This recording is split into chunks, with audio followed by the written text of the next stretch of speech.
Gaze with eyes of love. I love horror movies. Good horror movies are hard to find, but the ones that are good are really good. Believable character arcs, a careful calibration of deep and ancient human fears, especially the ones that have a really sick reveal at the end, who the villain is, etc. One such movie is Orphan. Good build-up, horrific ending. Starts out pretty predictable. Couple is thinking about adopting. They adopt a kid that seems normal, but then everything falls apart. I remember one scene in particular, one that made me shrink in my seat.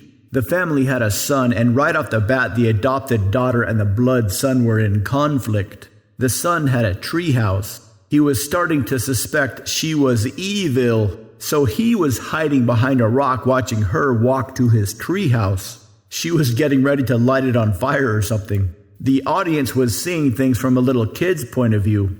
He hiding behind the rock, her walking perpendicularly towards the treehouse and about 20 yards away.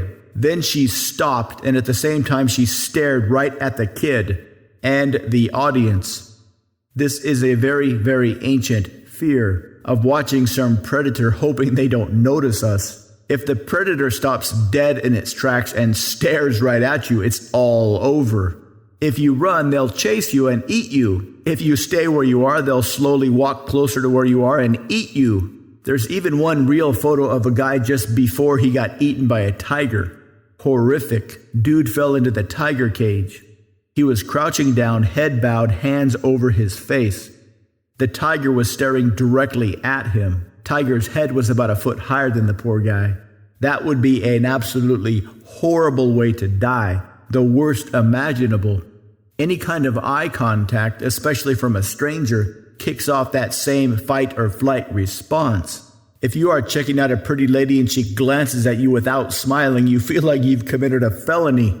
But at the same time, eye contact is the most fantastic thing you can ever experience.